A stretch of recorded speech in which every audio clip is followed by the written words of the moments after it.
Hey everybody, welcome into the Nesson Studios. Michaela Vernava, Andre Kachatourian, and we are joined by UFC featherweight fighter Kyle Bochniak. Kyle, you set the tone at TD Garden. Two of your teammates, also from Boston, also won that night, but you were the first Boston local guy to win and really get the crowd going. What was that moment like for you? I mean, it was surreal. Like, the crowd was cheering. It almost felt like main event status. Everybody was on their feet, 15,000, 16,000 people. I had to close my eyes and walk out for a little bit because it was just almost too much. But, you know, there was a lot of pressure also trying to set off the right track for the Boston boys. And, you know, I went in there, got the job done, and set the tone for the rest of the guys. Now, up and down start to your UFC career. Do you kind of feel like this win could be a launching pad for you going forward? Oh, yeah. This was a big fight for me. It was like kind of make or break it in my mind. I was 1-2 in the UFC, and I knew if I lost this fight, there could be good potential that I would get cut. And I wasn't about to let that happen. So, you know, it was awesome that me, Rob, Calvin, were all in the same camp, got to train, push each other hard. It gave me the confidence and everything I needed to go in there and do what I had to do to get fight for another UFC contract. How do you handle pressure like that with not only knowing you're going to be on a big stage at a place like TD Garden where there are banners hanging from the rafters and the crowd's going to be going, but when you know going into it that your job could be on the line? I don't know. For some reason, my whole life, I've always done great with my back against the wall. It's just a lot of fire under my butt just to push forward, wake up a little early, get to the gym a little early, run that extra mile, knowing that everything is on the line, so I push harder. You know, in that cage when I'm a little tired, I know I push real hard during that camp, and there's no way I'm going to let this kid beat me and get cut. So, you know, it just gives me that extra fight to move forward and get the job done, and, you know, that's what I did. Well, I'm just curious, was that something that was talked about amongst your team and with Rob and Calvin? Were you able to draw any other advice or inspiration from them while you prepared for this huge fight? Yeah, they got a lot more experience than me, and, you know, I kind of feed off that. They're very more calm, collected than I am. My nickname's Crash because I'm always going 100 miles per hour a minute and always getting hurt. So I had to tone that down a little bit, and, you know, I look up to these guys, and it definitely did help out to train with them. Now, with the fight against Brandon Davis, pretty close fight, even though you got the unanimous decision. He had more significant strikes than you. How did your corner score the fight? Or did you see him maybe win the round? No, I thought I controlled that entire fight. I had to fight a smart fight. As much as I wanted to stay in the pocket and bang, try to knock his head off, I know it wasn't the right route to go because he does like to bang, and I needed that second contract and anything can happen. So what I wanted to do was stay light on my feet, make angles, stay on my bike, jump in when the moment was there, land a 1-2-3 piece, get out, and going for the takedown, press up against the fence, get some control time, and do a smart fight.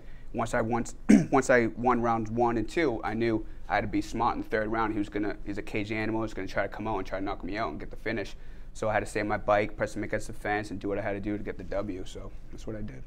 Now, hearing you talk about how serious you are about fighting, but then also describing the relationship, and we talked to Calvin and Rob already about the relationship amongst you fighters. Now, you and Calvin are both featherweights. It kind of reminds me of Daniel Cormier and Cain Velasquez, and Cormier came out Saturday night and said he wouldn't go up to heavyweight as long as Cain was in that division. I'm curious, do you foresee ever fighting Calvin? And if that came along, just what would that be like to all of a sudden have to fight your teammate?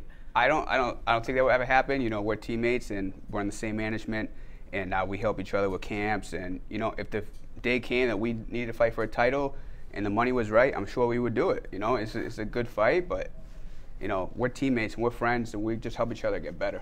You guys ever, you guys obviously train against each other, right? To get yourselves better, Yeah, we don't try to like knock each other's heads off or anything. We just train and trying to get better. Scenarios, situations, you know, try to go easy. Like I said, they have a lot more experience. They go easy. I always go hard, so I have to tone it down a little bit. So, you know, I'm just learning from them.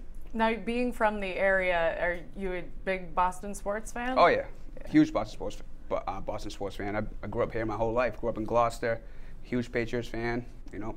So just having the opportunity to put on a show at TD Garden and the legends that have come and gone in that building, is that something that was consciously on your mind while you were out there? Oh yeah, I walked across by the Bobby Orr statue a million times. You know, like fighting in a building where so many greats have played in, it's honoring and it's humble. And, you know, I love it, and I got the honor to fight in there twice. I came up short. My first fight, I had a 4-day notice to fight Charles Rosa, my debut. I thought I did enough to get the W, but Charles got the nod, and 2 years later, I was able to get my revenge, and it was sweet. One question for you. You said you don't have as much experience as Calvin and Rob. Your first professional fight was in 2014, correct? Yes. So what were you doing before that? Were you still trying to get into the fight game, or did you just do something else with your... Yeah, I came in the fight game late. I had my first amateur fight in 2011. I came pro in 2014. I went 6-0. I got the short notice call at 6-0 at the Garden. So I was still green when I got in the sport. So now I have 4 fights in the UFC, and I've been in some crappy positions, and I've been in some really good positions, and I just had a really good performance. And I think I have enough experience now. I have an hour of octagon time, and that's a lot to have now. So now I have the experience. Even though I only have 10 fights, I have a lot of experience in the UFC, whereas top level guys. So that definitely plays a role. So with that under your belt now, what is next for you? What's next for me is we're in negotiations for another UFC contract, and now it's time to just start fighting top level guys and finishing people.